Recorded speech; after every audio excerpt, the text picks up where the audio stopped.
And we are live. Welcome in. In. Yeah, anyone watching on reviewing, we'll take a moment here. Maybe skip ahead a minute if you want to share the stream, Dan, with anyone Oh yeah, in the for league. sure. We'll just take a moment to do that, and then we'll jump right in. I guess I can entertain anyone that's watching. Yeah, for sure. And just review. But yeah, we're gonna be going over the startup draft. Probably most people watching this are in the league. And if you don't know, Dan and I, we run this, amateur, fantasy football dynasty account. So, make sure to go on here, steal all our strategy. We'll be making videos, live stream. We try to live stream once a week. We had taken a break for a while, but we're back. So we'll be giving our opinions, best and worst, draft picks, going over everyone's team briefly, just seeing what the strategy was, and then I think maybe what we'll do is we'll try to project a top three and a bottom three in the league, whatever, who we think will win money and who we think will have the top three picks in the draft next year. So do you get that taken care of? Yeah, I posted the link, and I'm just gonna say what it is. But I don't know what amateurs you're talking about. I mean, This is a professional operation we got going here. So come on, don't sell us short here. Can't you see these face cams and everything? The setup. I mean, it's it's professional. Hey, come on. We can't promise professional graphics and streaming quality, but maybe professional dynasty content. Absolutely. Professional analysis. Insight. That's right. In a game of chance. That's what matters at the end of the day. We don't need all this fluff of the fancy graphics and backgrounds and everything. It's all about the advice, Once the NFL season starts, we should be doing Yahtzee. We should be Yahtzee streamers and give our strategy in Yahtzee, the game of chance, cuz I mean honestly, fantasy football is not too far away from old Yahtzee, which I'm giving a shout out because I was grinding Yahtzee with with my friend and his girlfriend and stuff. Yahtzee. Okay. Have you ever played that? Yeah, I haven't played that for 20 years, but yeah, I played it. We were looking at the old game logs, and they were 20 years old. Here, one second.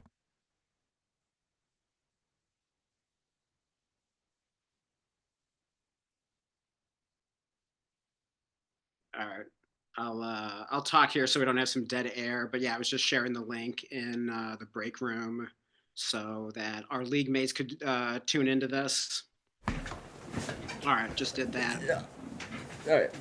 I was grinding Yahtzee, basically, is all I was gonna say, and it was a lot of fun. It was so much fun. We were looking at old game. Did you actually have the physical board game out, or is this on your phone or something? No. We had we were watching the Super Bowl, but we just didn't watch the Super Bowl. We just played Yahtzee the entire time and stuff like that. And then the night before, we grinded a bunch of Yahtzee, and I was back-to-back champs. So I'm I'm the RNG or whatever you would call it. I don't know if you know what that is. Random number generating king. I got all my fantasy luck went into Yahtzee. But my board game is Monopoly. I've always been pretty good at that. Yeah. I mean, it's basically all luck, but I guess I've always had good luck at more skill than Yahtzee, I assure you. yeah, probably. But the key in Monopoly is you got to get control of the railroads. That's the key. Okay. And I always seem to land on the railroads, and I end up winning. So there's got to be a correlation there. Coda and I went through with some other guys went through a huge Monopoly on Xbox phase. Okay. And I don't think there'd be anyone else in here, but we were going hard, but it would crash when you're 3 hours into the game every once in a while, and then it was unplayable. But yeah, Monopoly, a lot of fun and a lot of getting amped up about those railroads and trading and all that stuff. Yeah, that's an awesome game. Yeah.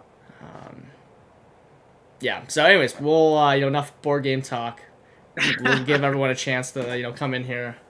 We'll get started off. We'll kind of just go in order here. Look at this. Shout out to C. Bolton. Thank you he says I'm watching this, boys. So yeah, thank you for joining us. Seb's in here. we're gonna cook his squad, of course. Terrible team. um, but Wait, is he in here? Or you're saying if he no, is? no, he is. He is. I think Oh, that's what he sweet, said. awesome. We'll pull up everyone's draft picks first because it's we were talking about it before. It's probably pretty important that we know everyone's like draft capital in this year's draft before like pulling up their team. Just because like some people have tons of picks, some people have none. So we start with Link Nova. He has two firsts. One's the 1-7, 1-11. Then he has a couple thirds and a fourth. So, yeah, Okay. basically he's got a couple starters there. So, what do you think of the this draft here to start? I'll let you go over here to Yeah, start. so you want to pull it up like that because I like kind of like seeing it in order. Here, let me just pull this up here. Also, like seeing it on my phone kind of helps as well. Okay, yeah, just wanted to make sure I got like a good grasp on the picks here. So yeah, rookie 107, 111, and then a couple thirds and a fourth. So it's nice that he has to mind that too much. Tap some running backs, some picks. Hits yeah, IU. so, yeah, I'm not huge on IU coming back from the injury. I like Josh Jacobs though, certainly for contenders. And let's see, where did he get Jacobs there? It's kind of hard for me to see. He got him at the 5-12. I mean, the thing I'll say about Ayuk, I mean, I don't know anyone's that high on Ayuk, but like honestly, he wasn't like now that he does he wasn't on our board, but like if he was falling anymore, like we probably would have considered him with 8-2 because I mean, he got the ACL and everything, but I mean, we know he's a good receiver. He had a rough season. He's probably at his all-time like low, assuming he's not absolutely toast. So I mean, that's basically the 8th round. That's a pretty good. Pretty good deal. Yeah, I don't know. I guess just between like coming off a bad season and then like now he's coming off the torn ACL and it's like how soon will he be 100%? Like is probably a guy like I'm avoiding most of the time, but if he falls enough to a value, I'm just not sure that was. He went after Pearsall, which is interesting, and Pearsall is like a year younger than him or something. Like I think he turns 25. Like I'd rather just have Pearsall because like I don't have to worry about Pearsall like not being like 100% to start the season, unless he gets, it's fair. I'm not gonna joke there, but yeah, exactly. He's already had his moment. Exactly. That's not gonna happen twice. Lightning's not gonna strike twice. That's so right. Let's hope not. Yeah, I'd personally rather have Pearsall. Okay. And it looks like he also got Chase Brown. What was that, 7th round? Yeah, it's that 7th round, 7-3. Goes to Mixon, and then beyond that, like I'll scroll down here. Rookie picks. Maybe it's just better look at like the team view. Yeah, it just says rookie picks. That's basically the core of his team. Mm-hmm. Takes a notable player. Zach Ertz basically is his Russell Wilson. Those are the notable guys down there. Nothing else much. When you get deep, Diami Brown was a good pick. I like that as a bench guy. I like the Keenan Allen pick too. Definitely a guy we were considering taking. Oh yeah. Yeah, for sure. But go back up to like a starting lineup though, just to kind of like get like a look at that. Yeah. So basically Baden Daniels and Kyler Murray as his QBs. He's got Bucky Irving as well. Okay. Bucky Irving. What do you think? Yeah. What do you? Well, let's look at his overall strategy here. He went not afraid to draft veterans, has some young players, some picks, a great mix, which kind of reminds me of like the team that Josh and I drafted. Yeah, you drafted just a good mix of vets, young players. I love the running back room. He's got 5 running backs there in a starting lineup right now, and so like, if all of those guys like avoid like getting nuked in the draft by like their NFL team like taking a running back early, that could be quite a formidable running back room to contend with. Like he gets to start like all 5 of those guys potentially every week, and who knows? Like maybe Tajay Spears earns a bit more of a role. Like he kind of got hot at the end of last season. But yeah, I think the biggest thing is going to be like Joe Mixon and Chase Brown. Like those are the 2 guys you're probably most worried about, like in terms of the NFL team, like taking a running back semi early in the draft. But I like both those running backs. So if they survive the draft, like that's a heck of a running back core. Yeah. By the way, shout out, we had 8 people in here. Probably all mostly league mates. Yeah, probably mostly people in the break room. So yeah, thank you everyone for joining. Feel free to leave like a comment, and if you don't agree with anything, you think someone had a bad pick, we'll react to it. What do you think? As far as his best and worst pick, what do you think here? Obviously, I'm fine if we want to like crown a sleeper pick kind of as their best pick, but I'm Okay. not gonna say their 20th round Keenan Allen was a bad pick or whatever. I'm going to say their best pick was Drake London. I think he's just a great guy to acquire in Yeah, Dynasty. And yeah, I love him in the late second here. yeah. He ended the season so hot with Michael Penix. If that's any kind of sign of things to come, like I think London could elevate himself into really like a pretty elite tier receivers. Like maybe not quite with like Jefferson and Chase, but like right underneath that with like Nico Collins and guys like that. So Yeah. like I love London, so I love that pick there. Oh yeah, no, absolutely. And what about the And then in worst? terms of the worst pick, I'd just say Ayuk, and I already kind of explained the Actually, reasons for that. So okay. yeah, what do you think? I'm gonna lean into the 7th round for his best and worst pick. I'm gonna say Okay. Ayuk was his best pick. Mhm. All right. He had multiple things I could shout out, like the Drake London pick. Um, you know, what I think those were good picks. But Josh Jacobs could really be a good pick for a contender. But I mean, you're getting Ayuk, who was getting open by all metrics last year, had a rough go, torn ACL. Assuming he's good to go within the first month of the season, whatever. I think he's just got a good career ahead of him still. He got paid. And I'm just looking at the people that are going the same round. We have guys that can be absolutely new to the draft. Mhm. I don't know. I don't mind the pick. That one more so stands out than any other pick to me. I was a little surprised that he was going that late. Mhm. But my worst pick, I'm gonna crown to Chase Brown, who Mhm. absolutely could be an awesome pick here, but I'm just not taking Chase Brown to 7-3 before the NFL draft. If he survived the draft, that's a great pick, but I don't know. I mean, whether he survives or not, who's to Yeah. say? That's for us to find out. But yeah, you're just saying in terms of the process, you'd rather just avoid that risk. I just would rather have. I mean, and you could see in our draft, like we did not really draft any running backs, Yeah. for a lot of reasons, but Yeah, yeah. that would be my. Your running back too is Will Shipley, but you're Hey, absolutely with is rookie it- picks. Like you're gonna be just fine. But yeah. Don't leave out Khalil Herbert. He might be the. They're fighting for the RB2 competition. But anyways, we'll move on. Overall, I think like Nova truly actually had a good draft. Like, kind of like leaned into a strategy that I think, Yeah. like I enjoy. Do you happen to know offhand, like, do the Bengals have like picks in like round 2, round 3, round 4? I think I checked and they got like all their all like their early original- normal picks. There's Okay. honestly a chance, like Chase Brown. I truly think there's a chance he can survive just the way he played, and the Zach Yeah. Moss is under contract. But it's Here's just the such thing, a good like, class. If, No if one's there's safe. one thing that the Bengals have always been historically, it's cheap. Yeah. So it's like if they have a running back on our cheap rookie contract that's playing well. Like, why do they really feel like much need to draft a running back? So maybe that's the best argument for drafting Chase Brown there. It could be, but that could also be a very good reason for them to draft a running back because they'll never pay one. So they need to get the next So guy they ready to need go. like the next guy ready because Yeah. Chase Brown will be gone in a couple years. Because they're regretting paying Zach Moss and all those other stuff. So it'll be interesting to see what happens. But next up, we have Hey Matt Hey. Basically, the story of his draft. He double taps. I mean, elite quarterback, great value on Hurts in my opinion. Gets a tight end early, and then goes again with Hawkinson. Like he was coming off a poor season because he was hurt. He literally never got in the field back to his full snaps. Like I think Hawkinson's a potential great value. McBride. Yeah, because I think he'll be like fully healthy now this season, so I think we'll see the best of Hawkinson. So I like that pick. McBride was the number 1 tight end in this format. I don't know if you know that. I thought like Bowers 100% was, but it was actually McBride with like 1 touchdown or whatever he scored. Yeah, he like just barely edged him out. Yeah. Yeah, so I mean, that's interesting. I think if Bowers going 1-5, McBride at 2-3s. Actually, I didn't love it at first, but I've come around to that's a solid pick. But I like the strategy. Go tight end early.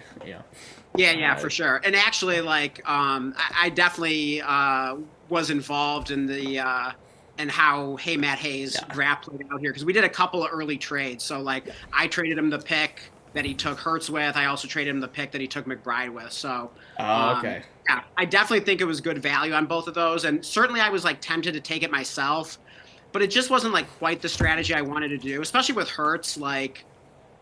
I don't know. I just he basically sent me the offer where he was giving me a late second round startup pick, which I took Ladd McConkey with, and he also gave me a first on top in 26. So I can't resist those tear down trades. So I accepted that, And then McBride, like McBride was a guy I was targeting, and so I think I did another like trade back, and then because I was gonna take Jahmyr Gibbs with like after I traded like the Hurts pick, like I traded back a little bit, and then I was gonna take Gibbs, and then I got sniped on him, so then I traded back again, and then I was gonna take McBride, but then again, Hey Matt Hay was interested in the pick, and I ended up getting a future second Yeah. who like basically like moved back, and so I ended up doing it. But yeah, I think it is a great start though. I mean, loading up on 3 studs there. And oh, we probably should say for anyone not in the league that's watching this, like the format of this league, it's 12 teams, it's start 11, so it's a pretty deep league, and it's super flex, PPR, and the tight end premium is 1.0, so basically tight ends are getting 2 PPR. So yeah, that definitely makes tight ends pretty interesting here. So definitely makes McBride pretty interesting at that early second. Yeah, this might be a little advertisement for a player I own, but like if you're paying attention or if you've played in this format before, like you definitely understand. Hunter Henry like adjusted to like remove like 1 game to injury, had this literally 0.1 points less than Lad McConkey last year. Like I think that's just like insane. Okay, yeah. Like you did. It was like adjusted. Like he didn't actually. Yeah, you fudged the math a little bit in terms of like taking out some games where he like it was got one. Injured, play many snaps. It was like 1 game where he played like half the snaps because he also got banged up. Anyways, the point is like tight ends that are finishing as tight end 1. That were PPR scamming like Hunter Henry, Ertz, like those guys are actually valuable in this format. It's awesome. Yeah. Sure. Anyways, Hey Matt Hay, he's got a 110, 201, so a couple notable picks there. Nothing really interesting on the bench, like just regular bench. Like I think he's got a solid lineup. Very weak at receiver overall, which is fine in this format. Andrew and I have a team. Or for those that don't know, RB Squishy in this exact same format, exactly the same. Right. And ours is like receivers we just don't care about, and we dominated. I think we came first, and then ultimately came like 3rd in the league, or whatever. But we had like no receivers; it was just fine. Yeah, I mean, I kind of feel like I faded receiver a little bit. I mean, I guess I did take like Ladd and Rice, like kind of on the early side, but like after that, like. Receiver really wasn't a priority for me unless just like some value fell. So I would just kind of take one when like, a guy fell at a value. And I think I only ended up drafting like 6 receivers maybe. So I can kind of relate to that strategy in terms of like not, prioritizing receiver a ton here. So I don't mind like having Addison and Judy in my starting lineup. Keon Coleman's maybe a little more iffy. Yeah. What receivers does he have on his bench? What, like Demario Douglas? Frank, he's got the rookie picks, so it's probably just going to be more so. Okay, like, so yeah. Yeah, I think he can get by there, especially being strong everywhere else. Yeah. And then, he's even got Otten. Yeah, he's got Mooney down here hidden. Oh, he's got Mooney. I like Mooney. Yeah. Okay. So, I think that's a pretty solid starting lineup. So, Andy's got, basically 2 early picks in the 25 rookie draft. So, I would say overall I like what Matt's done here. Yeah. As well as Steaglass. We don't want to. Oh, yeah, that's right. Can't forget Steaglass. Yeah. We got to assign the best and worst pick. Yep. Do you have any in mind here? I got to take a moment here to actually look at this, like best and worst. Yeah. I'll say Hurts is his best pick. I'll 100% okay. I love the 110 value. And I'll say McBride is the best pick, even though it's weird because I could have taken McBride there and I traded away, but I'm just a sucker for tear downs, so. But I mean, I'm happy with it, but at the same time, I can acknowledge I think that was good value. So I think that's. Oh, actually, wait. You know what? Maybe I'll even say Hawkinson. It might be even slightly better. I don't know. I was gonna say that would be my other one is Hawkinson. Okay. I definitely think he has huge potential to be like a steal there. My worst pick is kind of just like I really don't even feel that strongly about it, but like I'll say it's Judy, just because like everything came in with Winston. If I'm looking at the 8-8, like I think he took him ahead of like a first. In this year's draft, like I would, if that's true, I would rather easily have a first. I mean, I don't mind taking Judy maybe over like a early second. Maybe you could even talk me into, but late first is a little rich for me. But I do like Judy. I think he could be kind of sneaky. I mean, he certainly was last season. Yeah. In terms of the worst pick, where did you take Pacheco? Was that around? It was 12-2. I, 12 I teams. was gonna say him, but like that really isn't even that high. That's pretty good, like reasonable price for I mean, compared to last year, like sure that seems late, but like I don't even know if Pacheco's going to be anything this season. So like to me, like that's probably what I would say would be the worst pick. It's possible if they don't draft a running back, like, and he's back to himself. I mean, it's an absolute smash. But So even then, like they re-signed Kareem Hunt, who outplayed Pacheco. I know Pacheco wasn't healthy last year, but the problem is since Pacheco was what like a seventh round pick in the NFL draft, like he doesn't have the draft capital to fall back on. So like the moment he has a bad season, like I don't know if he has like the street cred to stay in that starting job. I think it's either going to be a committee or they draft a running back that just flat out takes his job. But they also signed Elijah Mitchell in addition to bringing back Hunt, and then you got this deep rookie running back class. So like I'm looking at the backs. Like he could be kind of buried on the depth chart. It's possible. I'm looking at all the backs in the same round. Every back's like that in this round. Like, I think so. I think it's like I think not the even point that is bad, like I probably just wouldn't take a running back if that's what I'm getting at that round. Yeah. But who knows? I mean, I could be wrong. That's the toughest part about the best and worst pick is like we could crown like Chase Brown could end up being his best pick like that. Right, exactly. I mean, it's just our opinion right now. So take it with a grain of salt. Like, we've been wrong plenty of times. So. Yeah. Anthony Pelestrini says waiting for his team. I'm gonna assume you're Pally 5, so you're gonna have to wait. Do you want to do that one next since he's actually? All right, we'll do Pally now. We'll do Pally now, so he doesn't have to wait. Okay. Pally. I will say, we gotta lean in. We gotta cook Pally a little bit here because Pally drafted pretty similarly to how I began my first like off season, which I didn't really regret, except he did one like notable thing. This is like the start of his draft. There was a big trend we noticed with Pally's picks. And it's not that he's like necessarily making any like picks I completely disagree with. I mean, there's a couple, but it's just like it's a combination of like there's zero variation. There's like zero veteran presence. It's like the all upside, like maybe 1 in a million, lifetimes. This is like the ultimate dynasty. Everyone comes together. Right. Was it Tank Dell comes back from the career-ending injury? Wandale gets 180 targets. Condre. I mean, I love Condre, but it's looking grim. Anyone with a torn ACL or Achilles is like on this team.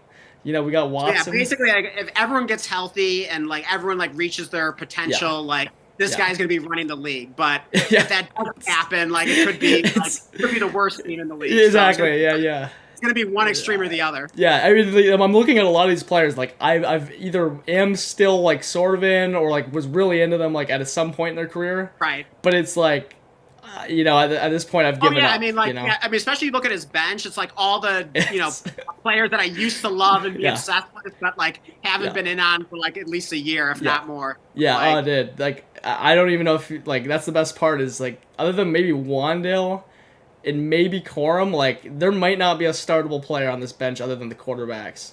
Yeah. I used to love some of these guys are gonna be in jail. I love Burton. Like, I mean, I love Burton. Watson. Like, I mean, these are my dudes. So that's what I'm saying. I appreciate it. Like, we have some similar taste there, but at some point I gotta. You almost took him. God, I love Vidal last year. I still kind of have some small hope. Yeah. In fact, like, funny story. I'd actually I had hit draft on him, and I got an error message like during the startup draft, and so I took it as a sign from the universe, and I ended up taking Luke Schoonmaker instead. So, it'll be interesting to see how it plays out. But I still have some small hope for Vidal, but it's not looking great. Yeah, I gotta pull. Actually, it's hard to pull up. Give me a moment here. I'll try to pull up Pally's like draft thing here. And Pally doesn't have any rookie picks. He doesn't have a rookie picks. That's the weirdest part about this entire draft. Is like, let's get a response from Pally. Like, that's the part I hate most about Pally's draft. He's got like it's all about potential. It's all about like what could be, but there's not a single rookie pick here. I wonder if it's just like is it specifically like a startup strategy for you, Pally? Or is it more you just don't like really value rookie picks in general? Like, are you going to be that guy that's like quickly moving all your like 26 and 27 picks? So, or is it just like this year's draft? Like, do you not like this? It would be interesting. Yeah, maybe he just doesn't like this class. Maybe he just doesn't like the 25 class. So it would be interesting because you want the 4 quarterbacks. Like, that's the funny part. I think both these quarterbacks could be 2 of the biggest steals because you're getting them so much later than other QBs on the board. But Mhm. like, I'm not taking them as like my quarterback 4. Like, I'm not being stuck with them. Like, they're the two of the Yeah, most hated like dynasty assets is like AR right. and Yeah, Sam like Darnold. yeah, you are not moving those guys easily unless like they're like Yeah, smashing it in season. yeah, But yeah, and the other thing though is that like especially in like a start 11, which is a little deeper, yeah, like I'm not prioritizing QB quite as much, and especially like I'm not valuing like having a QB3, like QB4, that are like starting NFL yeah, quarterbacks quite as much as I would in a yeah. shallower league. How about you, Blake? I just completely zoned out when I was reading his message the last 2 Oh yeah, seconds. Just yeah. repeat that last second. I was just saying, like, in a start 11, like, Yeah, I'm not placing as much importance on having like a starting QB3, QB4, no, because basically your two starting quarterbacks, like in your quarterback yeah, slot and super flex spot, yeah, are going to be making up a smaller percentage of your starting lineup versus compared to yeah, like a start 9, start 10. yeah, So I don't really care that much about having like a QB3, yeah, although I did end up taking a pretty decent one in Justin Fields just because like I thought the value was too good. So I certainly understand if you just thought the value was too good on yeah, uh, Anthony Richardson and Sam yeah, Darnold, like just take them yeah, and then you could always trade them or whatever. But I guess my fear would be like, is there as much trade demand yeah. for I quarterbacks like yeah. that at start 11? Yeah, I used to be a big like not a quarterback hoarder, but like I'll easily take three like all the value at quarterback. But and it like actually worked out funny enough because there just wasn't very many good quarterbacks. But the issue is like right now there's so many good quarterbacks that no one needs like like other quarterbacks. Everyone has like is gonna be happy with their quarterback room basically. So it's like Mm-hmm. really really hard I feel like to flip AR or Darnold like in a startup like where everyone had their choice at them and like Yeah. chose not to pick them. So Right, because I'd that's be the thing. worried Like about that. they wouldn't have fallen that far if the rest of the league valued them. So Yeah, unless you're just betting on them being better than yeah, everyone else thinks, and then like when the season comes and they're like putting up 30 burgers, and then yeah, like now all of a sudden you got that demand for them, you can flip them for yeah, more. So if that's your strategy, then and yeah, if you hit on them, if you're right, then it could work out just yeah. fine.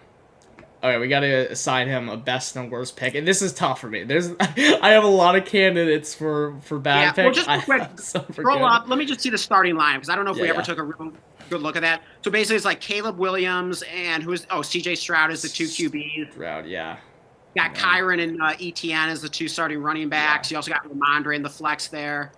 And then at receiver, you got Puka, who we love, JSN, T. Higgins. I mean, that's a pretty solid trio of receivers. I love yeah, Jalen McMillan, although it's unfortunate that Godwin yeah, got re-signed, but yeah. he That knew would that. have that. Did he? Or did he? I I'm don't not think he knew sure. that when No, he made the actually, I pick. don't think he did. No, he didn't. So He didn't. yeah, that you were probably I bummed to see understand that Godwin one. resign. Yeah, And then Leggett, who knows? yeah, and then just like all the same player printed Yeah, over and over again on the bench. all of our past favorites Um, on the bench there. yeah, yeah. So I'll Yeah, best. I'll Go ahead. I'll actually tag Caleb as the best, and I didn't expect to even have any interest drafting Caleb, Mm, because like I thought he was going earlier.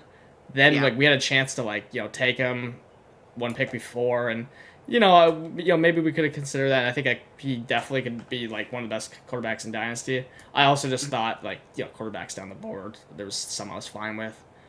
yeah, And so anyway, I think 2-9 is like really good for Caleb though. Still, yeah. Where did he get JSN? Was that round 3? What pick was that? 3-3, so it was early third. It was right after the Okay. DK news.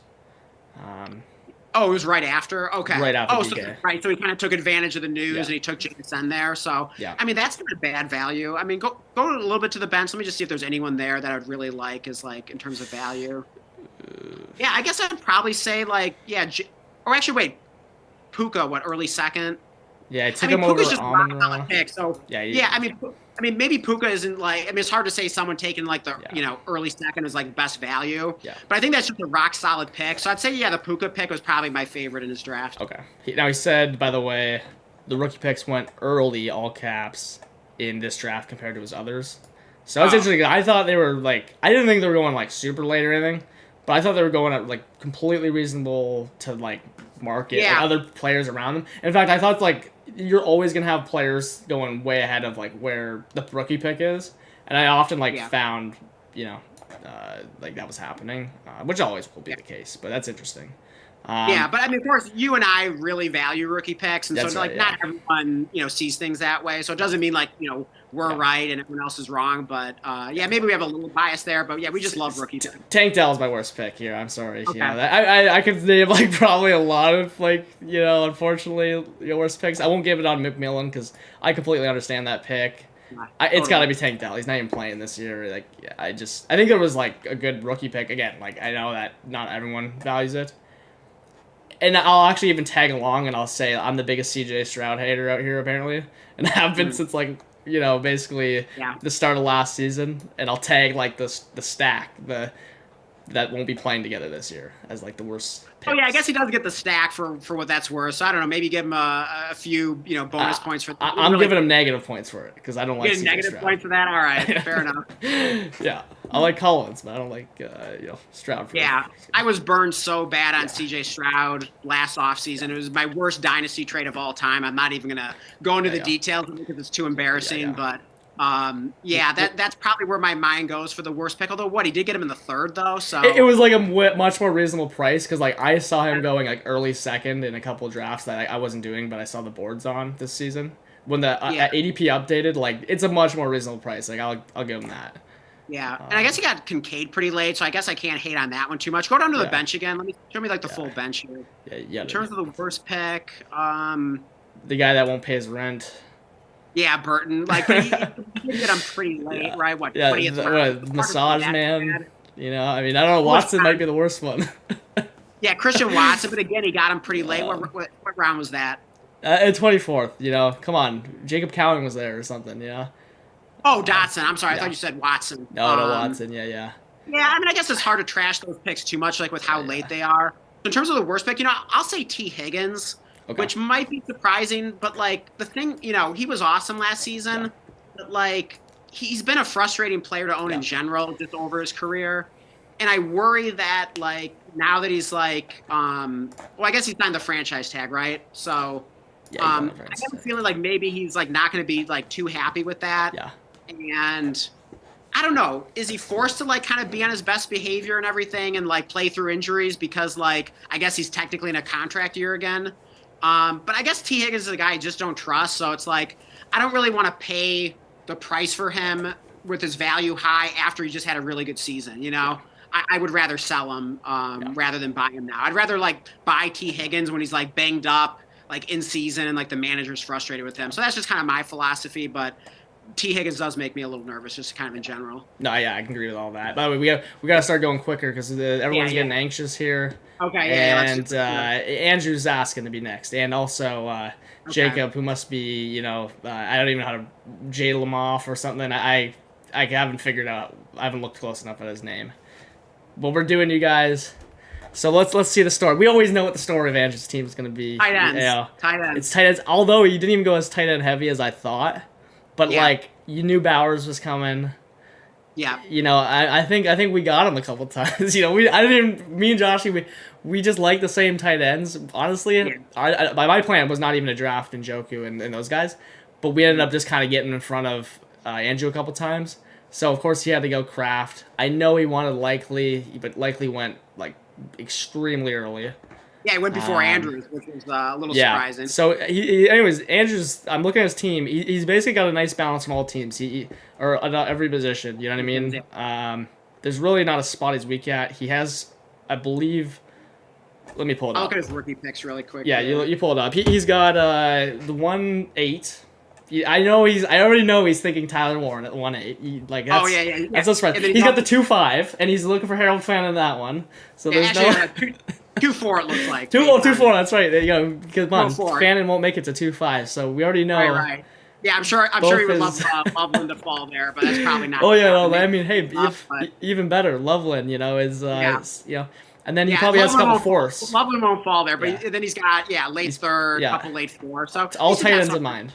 All tight ends in mind. And he's done all the tape, but I wouldn't be surprised. Like actually though, like all jokes aside, like 108's like kind of the perfect area where you can like trade up a spot or two to get Warren, or like have him fall in your lap depending on what happens.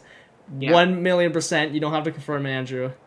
It's okay, but come on, that's got to be the strategy. Of course, if anything else falls, you can't be mad. But anyways, I not too much to say here, right? Like we got basically the story is the most like controversial pick to me is Bowers at 1.5, and for every reason you said T Higgins, like you're coming off this amazing historic season, like probably a lot of people in this watching this made the mistake with like Laporta if they bought into him. And Kyle Pitts. So and Kyle Pitts. Seasons from tight ends, right? And the thing is like I truly think if anyone's gonna beat it, like it's actually Bowers. Like it truly is Bowers. But I probably would have said that for every other tight end too. So for that reason, I'm out. I'll say that's his worst pick, and the fact it really might actually be like the best pick. Like that's like the weirdest part about it, but. Yeah. I would just like rather wait on Bowers because we know how good he is, and if he doesn't finish as the tight end 1, like the value game of things, like I know Andrew won't even sell him anyways if he has a bad down year. But if you were worried about that at all, and he just doesn't finish as the tight end 1, tight end 2, which by the way, like tight ends are just the most insane thing to predict ever. Yeah, like you just get so tanked in value. Like look at Laporta. What did he go? He went like the 4th, like mid 4th. He was going in this format, like literally, virtually a first round pick last year. So for that reason, that would be my worst pick. What do you think? Looking at a squad, I don't mind it. In fact, like I almost picked the 103 in the Derby just so I could snipe Andrew on Bowers. So like. I was definitely in on getting Bowers in this format, and I don't even have a share of Bowers in Dynasty, so I'm like, okay, this is going to be perfect. But like, it was hard to justify it at 103. Yeah. I knew if I took 107, I was risked like Andrew taking him at 105. Yeah. I was just praying that somehow, some way, Andrew was going to like take a QB there or take Jamar Chase. But sure enough, he takes Bowers. So I mean, no big shock there. So I guess I was content to let him have him there. But yeah, I did think about getting that 103 and sniping him. So. Yeah, but here's the real reason why I'm like, I just wouldn't take Bowers as 1.5 just because I'm volatile. The main reason is like, in my opinion, it's much easier said than done, but like the true edge about a Brock Bowers is when you take him as a rookie, and then you hit on him. Like it's not like drafting him in the first round. Yeah. Like if you hit on the next McBride, like any team that did that, like I have a startup team that did that, and like. It just does like insane things for your team when you hit on a player like that. You just get such a boost. So what I do like about McBride though is he at least has been elite for like 2 straight seasons. Like we've seen it back to back. Whereas like with Bowers, you can't help but thinking of like Pitts and Laporta, and could he fall into that like sophomore slump thing? So, which I think is like still unlikely. It's just not my style pick as well. But yeah, if he's right on Bowers, like he might just be the ultimate cheat code in a league like that. I do like the pick, and I absolutely would have taken him at 107 had he fallen there. Interesting. Okay, so what do you think is his worst pick? Worst pick? Oh, I have another candidate for worst pick after you're done. I have another worst pick. 2 for Andrew. Let me just kind of like get an overview of the starting lineup here. So, okay, he's got who's his main QB? Yeah, T-Law and JJ McCarthy. So yeah, I like the QBs. Yeah, that's would have been ideal room for, in my opinion. Yeah. Got a pretty solid receiver room in AJ Brown, Chris Olave, Jalen Waddle. Like, yeah, I like all those guys. And then even Shakir. Like he's kind of grown on me a little bit. Rashid Shaheed I liked. I was thinking about him. So he's got a pretty nice receiver core. And then of course, he's always gonna be strong at tight end. Like I don't know if Tucker Kraft is like the best tight end for this format, but I think he's a really good player. And if the Packers ever start passing the ball more, maybe he could really turn into the next Kittle or something like that. Yeah. And then who are his other tight ends again? He's got I like the Strange, Gesicki. Yeah, I love the Gesicki pick. I'll probably say that was my favorite pick because like I was hoping to get him like round or 2 later. So yeah, that was definitely a big snipe there. So nice pick there. I love the spike week potential that he showed last year. And you just want pass catchers tied to the Bengals, even though I know I was just trashing T Higgins, but actually that kind of works hand in hand because like if Higgins again gets, injured and banged up and he's questionable every week and like disappoints, I think Gesicki could be the big beneficiary of that, as we saw last year, that like all of Gesicki's best games were when Higgins was hurt. Yeah, I think that's a solid pick. Like he was buried in ADP, so it was obviously hoping like a player like him would fall. And Strange as well, but I knew with the news broke with Ingram and stuff that was too late. I'll Yeah. award before I say his like worst his other worst pick in my opinion because I just completely forgot about it. But Mhm. I'll say Olave, and I'm just a big Olave guy, so like five Yeah. eight, he just continues to like fall down each year because like the injuries and like when he's on the field, we know he's Yeah. great, and he's just I like a think that's a guy. really good value for him. Exactly. I think it's really good value. There's a lot of good receivers similarly, which makes it harder for me to say like it's like a home run pick because I think there's a lot of really good values in that area. He takes Waddle the next round. I think that's a really good value. Yeah. Um, I think he ended up still with a couple decent running backs and Kenneth yeah, Walker and Jalen he's Warren, even though he kind of faded the position. yeah, Andrew typically is kind of somewhat of a zero running back guy or yeah, hero running back yeah, guy. yeah. So, yeah, I think overall it's just a kind of like a really solid team from top to bottom. I would say. No, yeah, absolutely. So we got some comments in here too going on. We had some chirping going on, but Okay. they're absolutely right. Their best pick wasn't even a pick though. It was trading for the 26 101. Seb Bolton's, of course, the 101.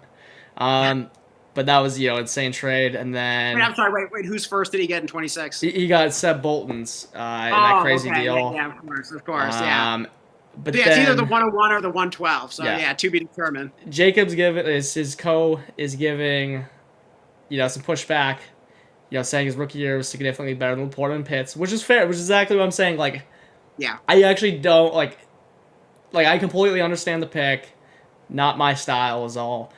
And if yeah, anyone, that's what I say. Like if anyone who's actually not going to be Kyle Pitts or Laporta second year, it is Browers. Like I truly believe that.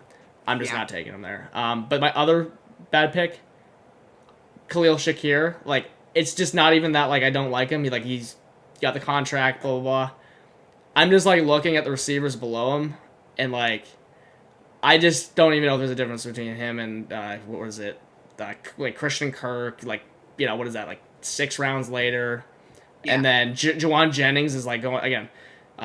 Like I just think Juwan Jennings can outscore him. Shaheed, like just like all these players, I just don't really care about Shakir. And like yeah, another thing about Shakir was a good season for him was a high end. He was wide receiver 40. Like that was the good season for him.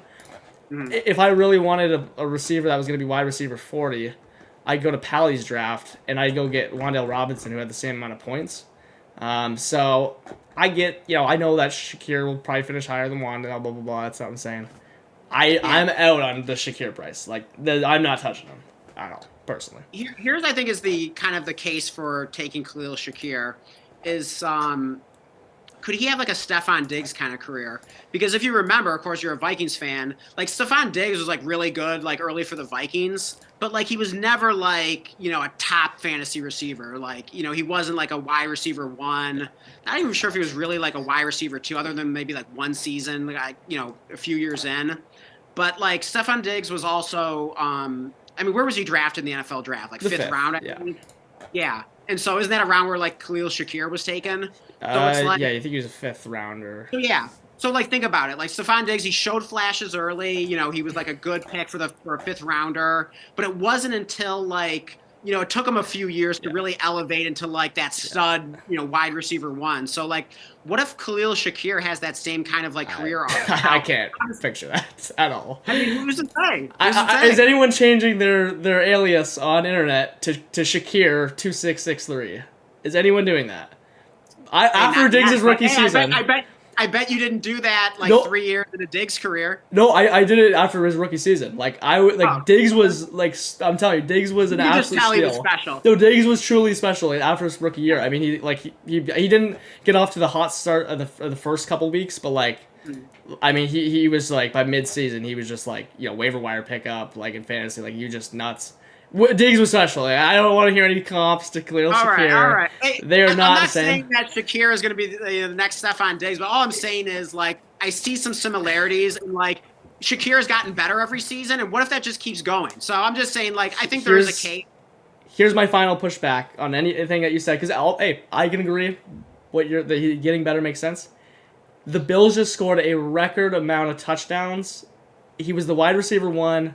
He had literally there was no receiver that was scoring any points there, and most of his yards actually were after catch too. He led the league, and which is just like not a sticky stat for, especially for the player like Khalil Shakir. You know, Debo is like maybe the one guy that can get away with it, and I think there was another receiver. Yeah, but I mean, that's like Shakir is a good player. He is good after the catch, so like certainly not an accident, but to I don't be know. like number one, like the number one, and he was wide receiver 40 in like literally a historic Bill season. I think his volume could eventually go up. I mean, we don't know how much longer like current like coaching regime or offensive coordinator is going to be there. I mean, they could have like a disappointing season, and then the guy's fired mid-season, and some new guy comes in who's going to like more like consolidate the targets to the best players. And Shakir would definitely be one of their best pass catchers, obviously. So I'm just saying we are playing dynasty here. You just never know like what the future holds for a guy like that. Yeah, so. it's possible. There's I'm out of the Shakir. I can understand the criticism.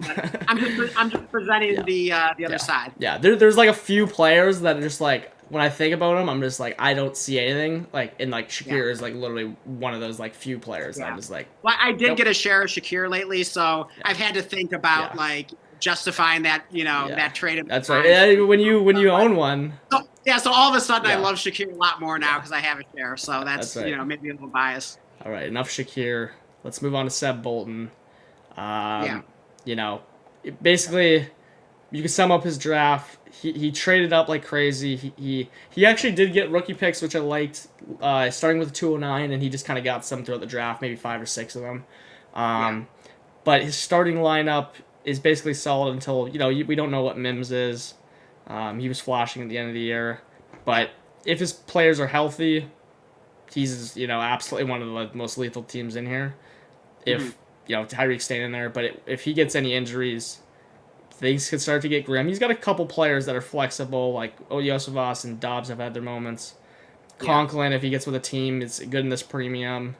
I mean, your boy Calvin Austin, but he didn't even make the pick. You assigned him because a kicker got auto drafted because obviously Seb probably thought was thinking it would be a rookie pick, but they had run out by that point. So I was bummed you gave him Calvin Austin, but definitely love that player there.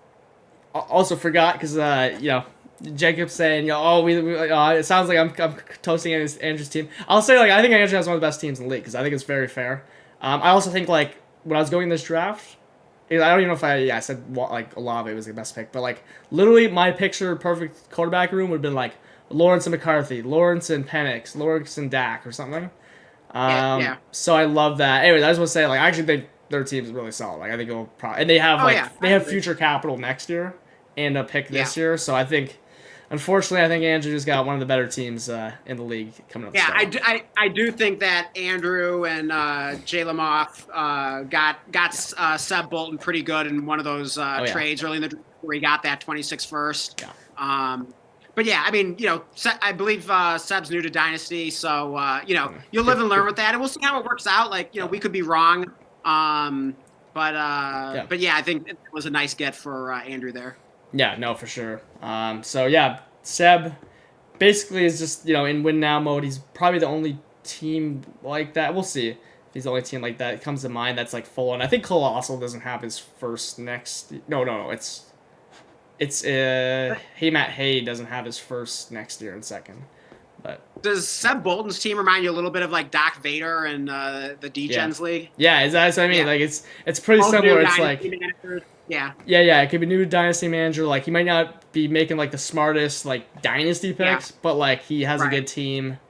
And but here's good news for you, Seb. If you're still watching, this guy we referenced, Doc Vader, in another league. He was new to dynasty, and he got torched.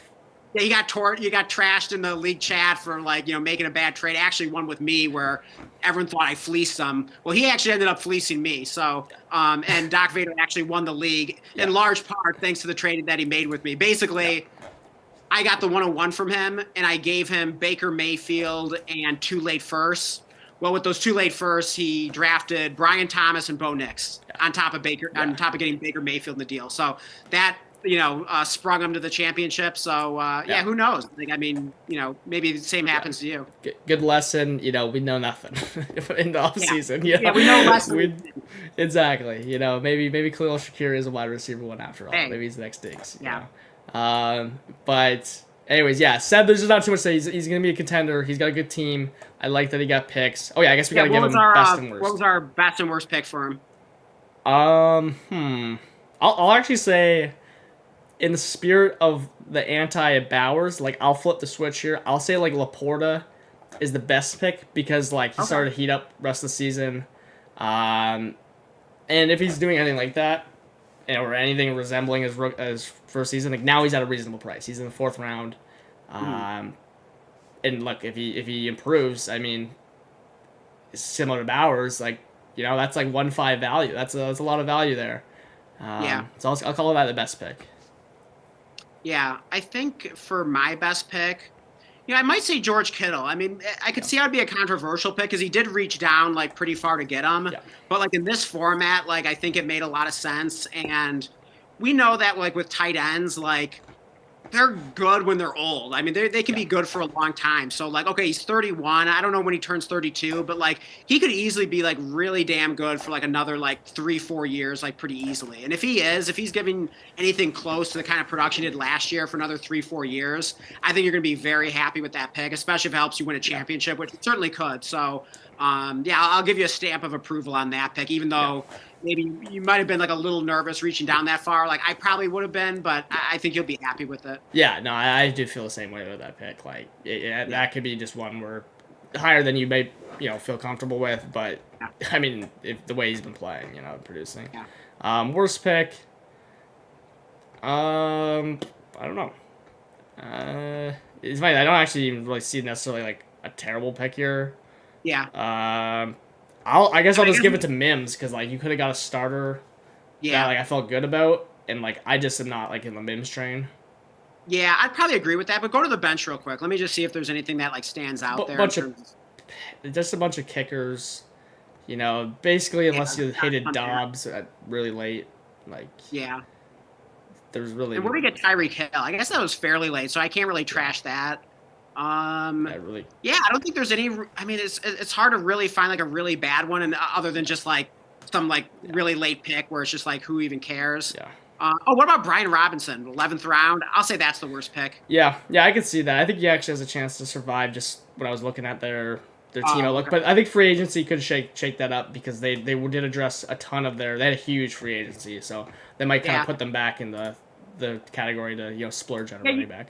you could be right about that, but like even if he survives for like another year, like I don't think he's like long for like the starting Yeah. job there or No. maybe there. Yeah. So it's like, yeah, that might be a guy you try to like flip in season if he survives the draft, but I'd still be nervous. Like you just never know what Yeah. trades could happen or whatever. So I'd be a little nervous, but I also agree about the Mims selection about for worst pick. But Yeah. I mean, who knows? Like he did show flashes. It's just with Sean Payton, he never seems to want to play like any of his receivers, give him any of them a lot of snaps other than Sutton. So maybe just like really makes him earn it, but it just makes it difficult to trust any of those Broncos receivers outside of Sutton. Yeah. No, 100%. That's kind of how I just feel about it, and I'm staying away from them for the most part. But we had Dylan who did get. I mean, actually, I ended up really liking Dylan's draft. I'll say that first of all because this Okay. kind of reminds me of what we did when we co-managed a team. The Yeah. picks really aren't like the same at all, Mhm. but the strategy as a whole, knowledge of the future first, by the way, Jay Lamoff or however you say it was saying. Yeah. We acknowledge the team, but it's just like it's a good combination of like a ton of young stuff. Like I don't think there's really any like picks that I personally disagree with like early Mhm. because he took a lot of rookie picks too, which I love, and it's just such a good class, at least in my opinion. And then he kind of brings it home like with some running backs, some veteran presence like McLaurin and stuff like that. So he Hey, gives real us quick, let's list off the yeah. rookie picks. I think that's really important. Okay, He's yeah. got 101, Three. 103, 109, Yeah. 202, 208, and 303. So those are great That's rookie picks to have. So like, yeah. I mean, that right there is just awesome. So Yeah. you're already off to a good start with those rookie picks. Yeah, that's like you can build like half a lineup potentially with Yeah, that of like yeah. starters. Whether you make the Um, picks or you or trade them on trade the them. clock, there's so much you can do with those Yeah, rookie picks. I love that. absolutely. And also, Jacob says, thanks for the breakdown. Oh yeah, our Thanks for pleasure. coming in. Yeah, thanks so much for joining us. I hope I leaned into the Bowers, the Shakir picks there, and Yeah. made you guys regret your decisions. and definitely subscribe to the channel. Like we need all the support we can get. We only got like 43 subscribers, Yeah. so like help us out here. We're trying to make something of the channel. Like the video, hit that bell. You'll be notified anytime we go live. If you enjoyed this and want to see some more of our just dynasty talk, breakdowns, advice, everything. We cover a lot of different things. So definitely appreciate any support. And either way, thank you so much for joining us. And if Josh and I didn't completely snipe, Andrew, Jacob, maybe you talked him out of some of the tight ends there, because that was a pretty light tight end team for Andrew. Like normally he has like 6 or 7 startable ones.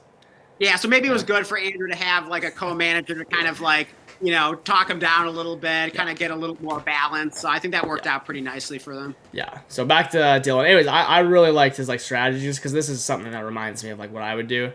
A lot, so many good picks. He doesn't even need to make them. He could trade them. There's a lot he can do. There's one issue with this team though, and maybe it's on purpose. Maybe it's something he plans to do with like trading, draft. But like my one thing is like I'm not coming out of this draft without like multiple tight ends I feel good about. I like Barner on my board, but I mean he has no one to start. Like Taysom Hill is not going to be playing. Like that's going to be a big So I'd be interested to hear his take on it, because I don't want to trash like the no tight end strategy, because there's a lot of tight ends in this draft, and that might be a strategy. So maybe that's what he's thinking, or maybe he just doesn't value them in this format. Although that would certainly be surprising to us. But who knows? Yeah, but that's maybe he hasn't played in this format, so he just he doesn't know how to value them, which would also explain things. But that's why I'm definitely interested. But I love everything. I do have immediately though the worst pick candidate, and for me it's Drake May, who he took ahead of Caleb. And I completely understand. I like Drake May, but it's it's gotten too crazy when I'm looking at everything else on the board, and then I'm looking at the quarterbacks a couple rounds down. In fact, even rounds and rounds and rounds down. He hasn't actually shown us that he's going to be a difference making. I know that he has all the traits. That's not what I'm saying. But you're already taking him at Caleb, Herbert, guys that are Purdy has been literally without injury, a top 10 quarterback. I know you're not going to take May over those, or those guys over May, but it just was way too early in my opinion for May. The term that comes to mind with Drake May is ADV, artificial dynasty value, and that just basically means that it's all projection, it's all potential, So yes, he looked good. Yes, he could be the next Josh Allen. Yeah, he did about as much as he could with not a lot around him, so he was in a tough situation. So obviously all that's factored in, but we still haven't really seen him produce yet. So it's just that's kind of what happened with Stroud. If you bought him last offseason, stupidly did. I was left with just being so disappointed by giving up a lot for him. And certainly if you pay a second round startup pick on May, it just makes me nervous. It makes me think of Stroud last year. And my biggest issue with it is Knicks. I'm not even the biggest Knicks guy, but Knicks should be going ahead of May, because we actually saw Nate. Bo Nix was in the exact same situation as May. Maybe not coaching wise, but roster wise. Bo Nix had nothing to work with, zero. Yeah, that's true. And yet he turned water into wine. So I agree. There's no doubt in my mind that at this very second, Knicks could be going with May. And if I can understand why someone want way more, but I'm not picking him before is all. Yeah, I agree with you there. Yeah. But on the positive though, I love 3 of these receivers that you got in your starting lineup. Rome Odunze, Xavier Worthy, and Josh Downs. I love all 3 of those guys. So let's see, where did he get those? So Rome was at the 410. 6'3" Worthy. 6'3" Worthy. I thought that was nice value. I was definitely bummed when I saw him go off the board, although I didn't know if I was going to take 2 Chiefs receivers and add Rice. But then also Josh Downs at the 9-1. I love that as well. So even Coker's a nice sleeper. So I like your receivers.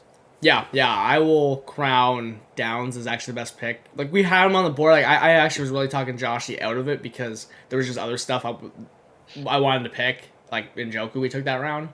And I just didn't think the receivers that important, but I think that's a really good value for Downs. I like Downs. I wish I had a share of them. Yeah. And sorry, did you say your favorite, or are you just listing all those? Or? Yeah, I could kind of say all of them, but I would probably lean toward Yeah, I'll say Worthy Yeah. because like I just think like his upside in like year 2 is just awesome. Like we saw what happened in the Super Bowl. I'm hoping that Chiefs defense gets worse somehow because like we saw what happened when in the Super Bowl when the Chiefs were behind and having to sling the ball. Like you know you can call it garbage time or whatever, but like obviously like Worthy just went nuts. And I just think if Mahomes is forced to throw it, that would be great things. Like Worthy would be the biggest beneficiary of that. Yeah. Like probably even more than Rice because I think Rice is more like the number one target when like in the status quo with the good defense and everything like that where they don't have to do much. They just want to like move the chains and like you know throw it to Rice in the middle of the field who's kind of taking over for Kelsey as he ages out. But yeah, I love the Worthy pick. Yeah, no, absolutely. And I don't know, did you just agree with the May as the worst pick? Because I mean, I kind of Yeah, I like would agree this. with that. But Yeah. if I had to choose something different, I would probably where to get McLaurin was it 6'12"? 6'12", yeah. I Terrible. I think when I looked at the pick, I was like, no, that was DJ Moore, but I was like, What yeah, I about think it was Tracy? reasonable. What about Tracy? Do you know Yeah, like what rookie pick he took Tracy over? Because like the I'm a little, you know, 203 or something like that. 203. Yeah, Okay, I guess that's not yeah, terrible. yeah, Um, yeah, I guess. And what about Aaron Jones? He got him real what pretty late. yeah. 12-6. Well, so, yeah, I guess that's fine. yeah, So yeah, for worst pick, I would probably say, I guess maybe Tracy just because it's yeah. risky. It is, yeah. Yeah, I agree about May would be my first choice, but if I had to say something different, I'd say Tracy just because there's risk there and the Giants taking a running back in the Gotcha. draft. Yeah, no, I agree. That would be my other pick. Yeah. But Jacob. yeah, I think we can't fully judge this team until like after Yeah. the rookie draft to see what he Yeah, does with all yeah. those picks. He- But I definitely think there's a nice foundation there between like the receivers and those rookie picks that like you could have a nice team by the end of it. So Yeah. I'll reserve my full judgment till then, but I think you got a nice foundation. Yeah. I want to pull up actually. Oh God, the power rankings on Dynasty. Well, because I want to point out for Dylan here, he was actually at the top, which I completely agreed with. Actually, this might be a better way to look at everyone's team in terms of being broken down by position true. and everything. I wish we had thought of that. Let's see here. I'm trying to find the break room. There we go. But anyways, there's like so many issues with these power ranking things. But what I will, and especially because it doesn't even know the tight end format. So people that have like Yeah, it doesn't really even strong know, tight it doesn't know ends. your format, and then like they're judging everything based on like dynasty value. Yeah, yeah. Like, It's like not even keep like trade cut. production, and when they're like, Yeah. because when they rank you as a contender, like they're not really thinking about what the production is going to be in this coming season. They're just doing it on dynasty value. So there's a lot of like disconnect Yeah, and yeah. inconsistency. It's all keep trade cut, and we know there's so much wrong with keep trade cut. Yeah. But what I will say is that I was surprised to see because Andrew and I we went heavy tight end like with guys like Ingram and stuff like that, and I mean we came first in the league, we dominated. You mean Joshy and you? No, sorry, in our other exact same format, Andrew and I last year when we did our Oh, draft, you mean on the team that you co-managed we together? loved our team. We had super heavy tight end, but it hated our team. Like we were like in the middle or something, which is because it wasn't factoring in the 2 PPR. It didn't know it was 2 PPR, and then when we get in the season, like our guys were dominating, and then it's not reflecting anything of like the team value, and we had extra picks and stuff, so it made no sense. But that's why I was shocked to see I was here because we had a lot of value in tight ends. Like we got, I thought, good values in them. Yeah. But it doesn't know that like Ingram and stuff is 2 PPR, so I was pretty shocked. But Dylan, that was you in second. Dylan is in third. I completely agree. Like I just really liked his draft. Oh, of course, Andrew in 4, right behind him. Yeah. No surprise there. So, we can reference that. Have that to reference. So, anyways, yeah, we'll move on from Dylan there. There's probably like he could be a big candidate for like making a bunch of trades, all that stuff. Come on, man. I'm in a league with Come On Man. I guess I should like clear this up for anyone that's like watching. You won't know Come On Man. One thing I noticed about Come On Man, I looked at his dynasty like profile on what's it called, and it's either him or his co-manager Hoodie, who I'm also in a league with. I don't know if they know each other or just met each other. Yeah. One of them has like 100% likely in 20-something leagues, and then they went up and like made sure they got likely 40 picks ahead of ADP or whatever. And then he also had Mahomes in the league I'm in, and I saw like he did a draft with Joshy, and he had Mahomes in that one too, and he has JT in all those same leagues too. So like, it seems like he just wants to build the same team over and over again with like as close as he can. So I don't know. And then Bateman was Yeah, I another mean one. that's an interesting and bold strategy. So yeah, if you're watching right Yeah. now, I'd love definitely to clue us hear. in, kind of like let us know like how Yeah. what your philosophy is with that, what your thinking is. Josh and I didn't trade up with you, kind of to my decision because I said we would have been happy to take Penix at 5'4", Mm, and I noticed they had like they had so much AR and Tua that I'm like, mm, oh, they had like no Penix. So I'm like, that's a good yeah, candidate to they'll right. pass on Penix and they'll go later. They ended up Yeah, taking Penix, which surprised me, but not because it wasn't a good pick. I thought it was a really good pick. Um, but yeah, and you could have anyways, traded up with me ahead of I them and could gotten. have for You decided to roll the dice, yeah, for so dirt cheap, and then I was like, we'll just roll the die, yeah, um, which, uh, you know, didn't work out on that one because they picked him. yeah, But this is an interesting team. This is probably like, other than Pally, I'd say this is like the most controversial like team in my opinion. okay. Yeah. Um, like I don't know what the plan is because what do they have for rookie picks? I guess that's pretty important here. Oh yeah, yeah. Do Let's look at you want that to pull it first. up? I'll Yeah, yeah. address the comments while you're looking at Oh those. yeah, perfect. Oh, sorry. Yeah, we want to Oh. stay caught up with that. Yeah, Jacob's saying again. So he's giving his case for Shakir. I have to fight back. I can't not fight back. Come on. What's he saying about Shakir? He's saying top 15 in target rate. I will refer you back to Wandale Robinson on that one. Mr. 140 targets. Elijah Moore. Yeah. All right. And yards per route run. Great stat. So he was top 15. That's great and all, but Yeah. look at Josh Downs. Just guys like that. I'm just saying, you took him right behind Josh Downs. Yeah, I probably would have taken Downs, but like I don't hate the Shakir pick as much as Blake does. Thank God Downs went first. That's all I'll say. Okay. But then he said Yak is a pretty sticky stat, which I believe like it can be, but like I don't know. Like Shakir to me doesn't call as like I remember like watching because they had played so many primetime games and like one of them that 50-point game, like one of them Shakir broke up the middle in that 50-point Josh Allen game. Like he got like a tenth of his Yak yards off that one play. Where like, it was a good play, but like I don't know. Yeah. I mean, it probably did come in like a bunch of good big plays. Which No, I actually feel like yards after the catch could be sticky, at least just from like personal, like anecdotal experience. I'm a Lions fan. And I remember like a decade ago, like, the Lions signed Golden Tate in free agency, like from the Seahawks. And I remember being excited about, the signing. And one of the big things about Golden Tate was like, oh yeah, like he was like, tops in the NFL and like yards after the catch, like just about like every year on Seattle. Yeah. And sure enough, he comes to Detroit and he like just continued to like, you can tackle be that like, guy. One of the top like yards after the catch guy, and he was awesome for the Lions. So like, I kind of feel like it can be sticky. I agree with the certain type of player. I don't know about Shakir, but Golden Tate was a menace doing front flips onto the Viking safeties in overtime and stuff, and he was a boss. Oh yeah, Golden Tate is probably like one of my all-time favorite Lions. I feel like you don't hear much about him anymore, but he was such a fun player. No, 100%. I love like battling in the comments here with with Jacob about like the with the Shakir. I gotta I can't let you have this Shakir pick. I can't let you defend it. Jacob, I have your back.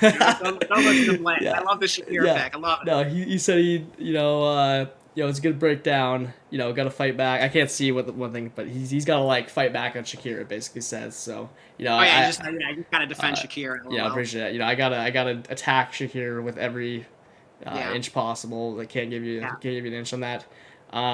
But anyways, back to the rookie picks. I pulled it up here for Command Man. So he has the 102. And then 207, 210, 211. So he's got like 3 mid to late seconds there. And he's also got a couple of mid force, 406, 407. Did you say he had a first? That's the only part I missed. Yeah, 102. He's a 102. Okay. 102. Yeah. Interesting. So obviously that's awesome. And he does have three seconds. So solid draft picks there for 25. Yeah.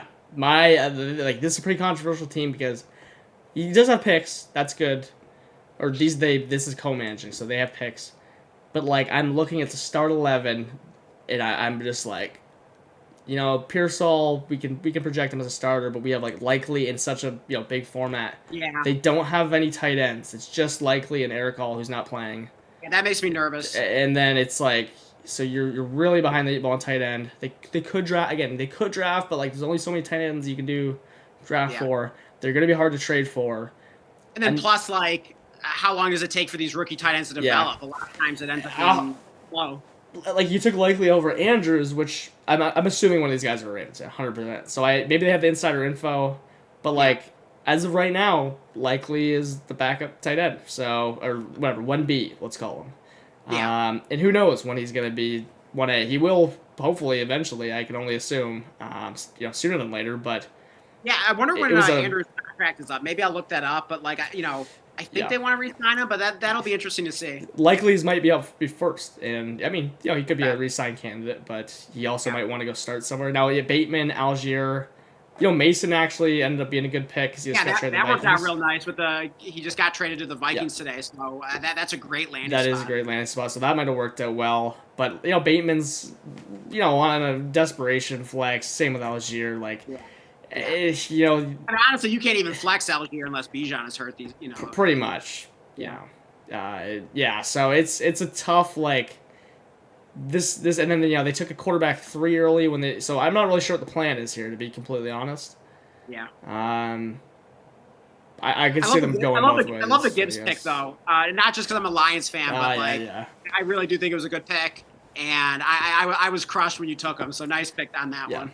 Yeah. So okay, that'll be your favorite pick then. Is Gibbs? Yeah, I think so. I mean, Yeah. not that it's like their best value per se, but I just think like you got to take Yeah. someone early, and I thought that was a nice choice. I don't think you really go wrong there. Yeah, we'll make it like our favorite. It doesn't need to be like a value. Or, Yeah, but I do like DJ Moore and Chris Godwin for contenders. So if you think you're a contender, like I don't know, like we'll see how you look after the rookie draft. But like if you do end up contending, I like those receivers. Yeah, I'm not a Godwin guy, but I'll give it to Godwin, like because he re-signed. Like I think that's a good value for Godwin. 8-9. They would have done it before he re-signed, and they would have known he got a contract somewhere else. If not, the Patriots were putting up huge money, decided to come back. And by the way, I looked up Mark Andrews' contract. He's in a contract year. This is his last year.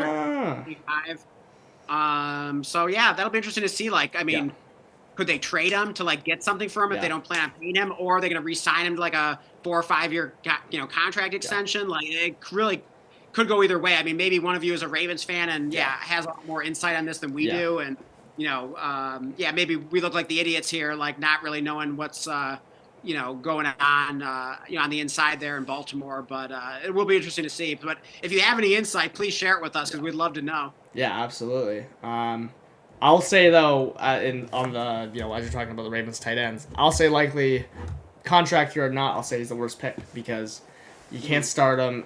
You're spending up. You're taking him over.